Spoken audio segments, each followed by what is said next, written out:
Hi, I'm Perry Atkinson, General Manager here at theDove. Hey, check out our other videos and check out our website at thedove.us.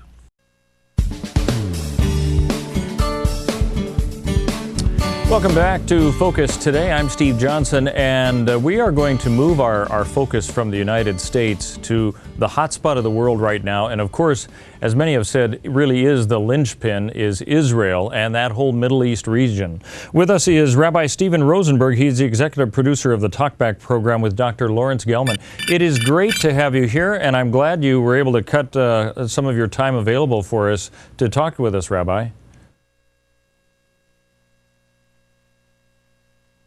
Okay, I can't hear what he's saying. Let's see if we can patch you through. I think we've got. There you go. You're on now, Rabbi. All right, there we go. Let's try this again. Thank you. You said it's wonderful to be here, and it's very nice to be speaking to you, Steve. You know, this is a week that I think, from a standpoint, it's hard to keep up with what is happening in the news because all of the Middle East conflicts seem to be melding together, and they're not separate as they have been in the past, or at least so we have thought they are. And I think of some of the things that we've seen that have left people kind of scratching their heads. Why is this happening? We've been covering a lot what's been going on, of course, in the Gaza Strip, the West Bank, and of course in Israel.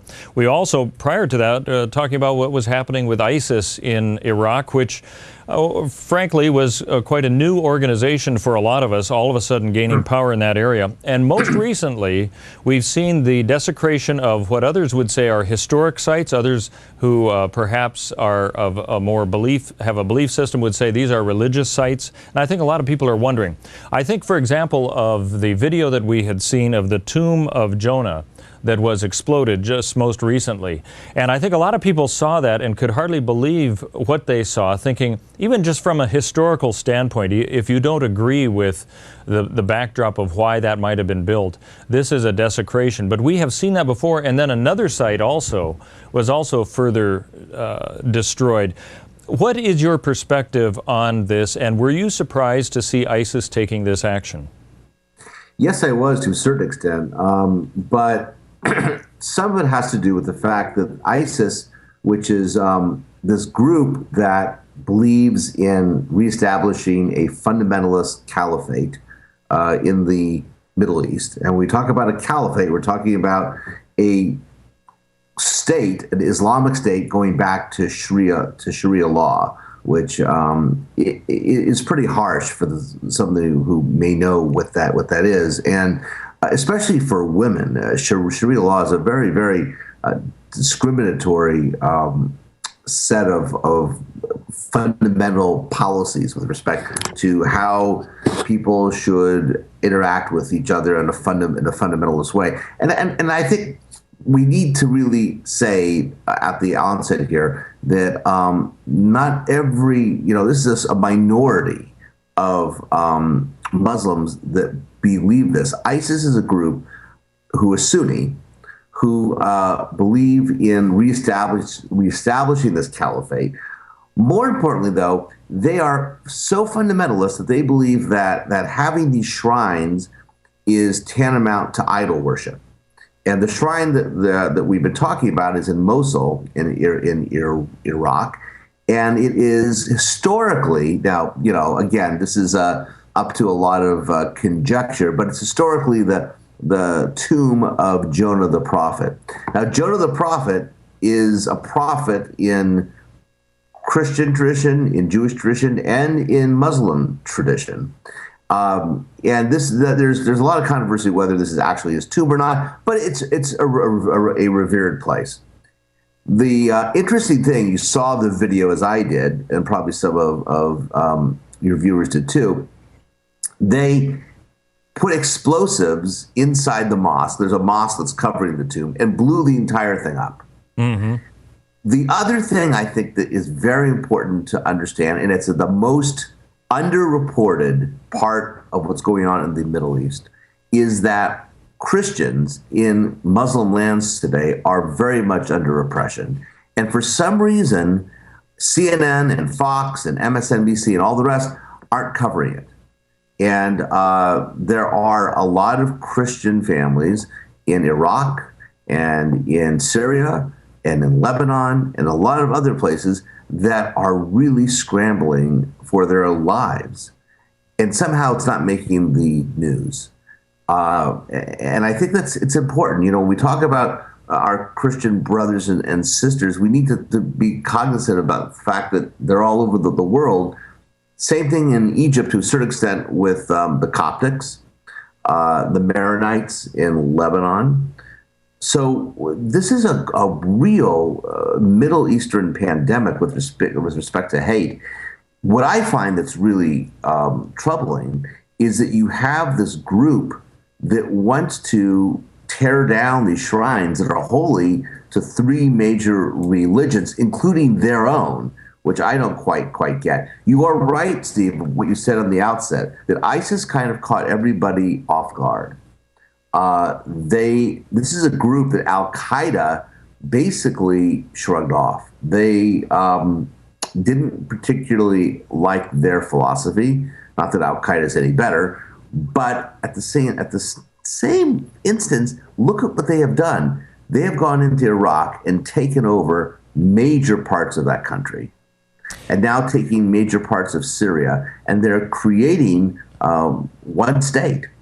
And the world community, I don't think, is doing a lot about it. We've got two different major hotspots at the same time. We have that, well, three, if you count the Ukraine, but we also have what's going on in Israel and Gaza. Mm-hmm. And so it is just it's really terrible. And I have to tell you, I was in Israel during the first Gulf War, and I was in Israel when the Scud missiles were coming over from Iraq, then led by Saddam Hussein.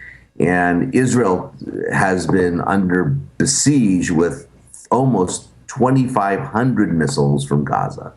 And I can tell you, if anyone's ever been in an air raid alert where you have missiles coming over your head and you've got like 10 seconds to dive into an air raid shelter, it's pretty scary.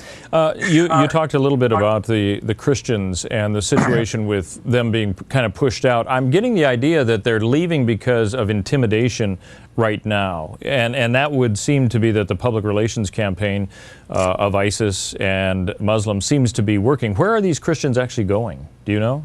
That's a really good question. And they, in Iraq, they were told, you either convert or, leave, or I think the exact you had to pay a tax too, or die by the sword. I think that's what they said.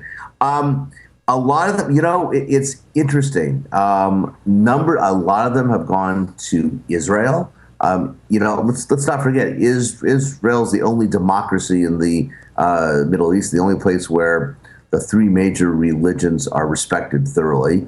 Some of them have gone to other more moderate places. A lot of them are going to Europe, but they are trying to get out. But the problem also is that to get out of Iraq is not so easy. And so, because a lot of these Christians do not have Iraqi passports.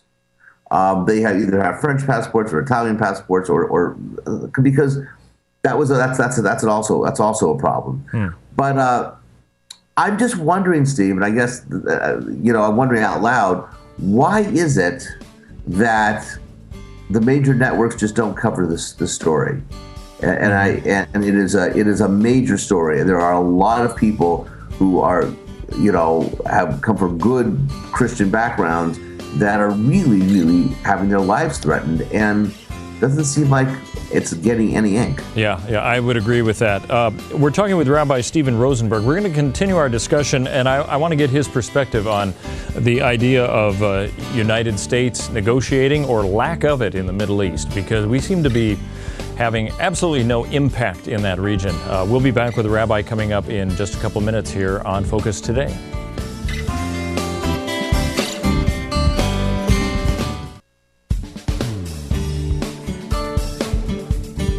Welcome back to Focus Today. Steve Johnson with you, and we are not averse to taking on the tough topics, and this one is probably the biggest.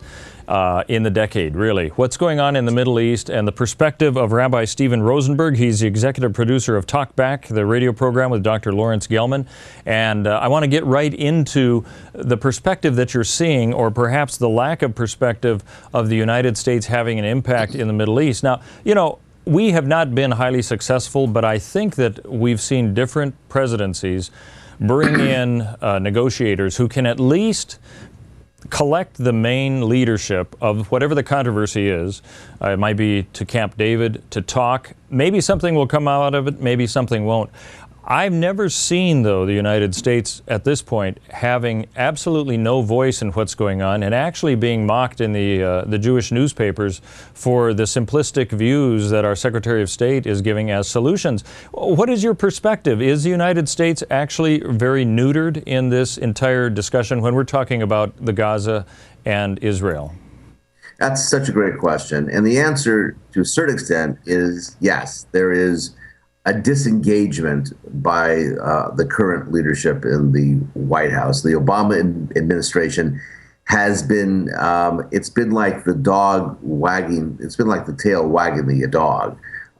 There's not been any leadership with respect to the White House on this. And the leadership that has been very, very symbolic at best. You don't have, you know, you had other presidents, whether it was Clinton or Carter or Bush, who took an initiative of personally involving themselves in this, bringing them, as you said, mentioned, to Camp David or other places, and really trying to hammer out an agreement. Part of the problem, though, and this is just coming through on the wires now, is now you have Gaza, which is run by Hamas, which is a terrorist organization, and you have the PA, the Palestinian Authority. Well, this morning, something really interesting happened where there was a quote by the PA that they would like to entertain something of a ceasefire or a halt for 24 hours. Hamas rejected it. So now you've got, you know, the PA, or the political wing of the party, which is run by President Abbas, which administers really the West Bank. Mm-hmm. Then you have Hamas, which was elected by the people in Gaza and is a terrorist organization, which has now co-opted the PA in Gaza completely, and now has rejected this. And the spokesman there, Abu Zahari, says that, you know, sorry, not going to happen. We're not going to listen to the PA. You know, we are in charge here. So now the political wing of the Palestinians also has been neutered. So now what's a president to do? If I was president for a day, I would send somebody in there with a lot more gravitas than John Kerry. Whether that would be a Bill Clinton, whether that would be a Condoleezza Rice, I don't know. But I would send somebody in there who can garner the respect that Kerry obviously doesn't have, and that's important. When you have a president that has really disengaged himself in this whole process, this is what happens. It almost seems like he's just disinterested. Yeah, I think a lot of us have kind of had those thoughts that way. But from what you're saying, if I can just elaborate, the United States could still play a role in this, but the right person has to be over there to be able to do that. And I'm looking at it saying, you know, the president clearly also has to be the one to show that he has some resolve. So I would think that would have to happen first before this individual is sent back over there to help to restart these talks again. Well, you also, you know, you have to have what we call, you have to have a little skin in the game here. And the United States, it seems to be just in the background and not taking a lead role. And the problem is with that, you know, we only have one superpower in the world today, and that's us. And if we don't step up to the plate, you're certainly not going to have a Germany or a Great Britain or any one of the European states do anything unless the United States comes to the lead. but it also has to do with symbolism, Steve. It needs to be somebody who has a little bit of political capital that they can expound on, and John Kerry just isn't it. You know, I've been taking kind of snapshots of the different social media comments that have come about, and of course we're getting all sorts of individuals from around the world who are weighing in on the issue. And I can't say that I've ever seen anything quite so polarized as what I'm seeing with what the reaction to what's happening on the Gaza Strip and in Israel. And this is just, of course, obviously anybody who's got a YouTube password and name can go in and make a comment. But I'm looking at that saying, is this a reflection of how far apart the leadership is also with both Hamas and Israel? Do you see that this is a chasm that is going to be very hard to divide, or at that level, do you think there is still hope that we can come to, at first, a ceasefire and then some sort of a reconciliation? Well, the problem is that you've got two factions you're dealing with respect to the Palestinians. You have Hamas, which has not only does not recognize Israel's right to exist, has absolutely stated its mission is the destruction of the state of Israel. So you have this player in Gaza that doesn't want to be a negotiating partner. All it wants to be is an instigator. You have, and I try to kind of make this into this analogy. If you were in Texas, I lived in Texas for a long time, and you lived next to the Mexican border, and for some reason Mexico was starting to fire missiles into Texas, and dig tunnels underneath Mexico and come out into Texas and kidnap people. What do you think the response from the United States would be? At some point, somebody is going to say, stop it, or fire back. And what's happening, and I don't know how to, if you haven't been in this situation, to live in a modern society where now almost 24 hours a day, you have rockets raining over your borders, raining into Tel Aviv and into Eilat and into other areas. It's hit. You had a missile that came within a mile of Ben Gurion Airport. Yeah. Missiles that have come fairly close to Jerusalem.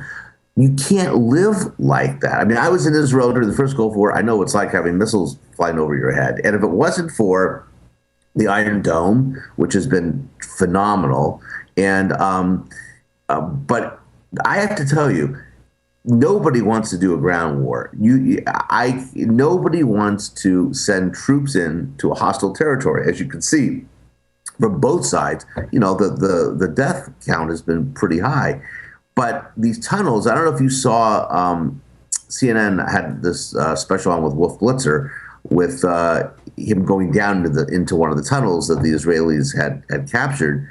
And this is the part that I think also needs to be really out there in front, and it's not. With the millions of dollars we have given to the Palestinians in humanitarian aid, over $1 million of it has been concrete. That went to build these tunnels. I want to let our listeners and viewers know we're talking to Rabbi Steven Rosenberg. He's the executive producer of the TalkBack program with Dr. Lawrence Gelman. I want to ask a question that's kind of out there, but at some point when push comes to shove, we have seen this happen before. Do you have any anticipation that Israel could take back the Gaza Strip? I don't think Israel. Well, we have to go back and look at history, and this is the part that really is amazing. What is the Gaza Strip? First of all, well, the Gaza Strip originally was part of Egypt, and it was taken during the 6 Day War and then the Yom Kippur Wars. This area was taken as a buffer. Israel couldn't give the land back. Because on that land were a lot of Palestinians. The problem with it has to do with where they come from. Name me one Arab country that has come to the aid of these people or have said, we'll take you in. There hasn't been it.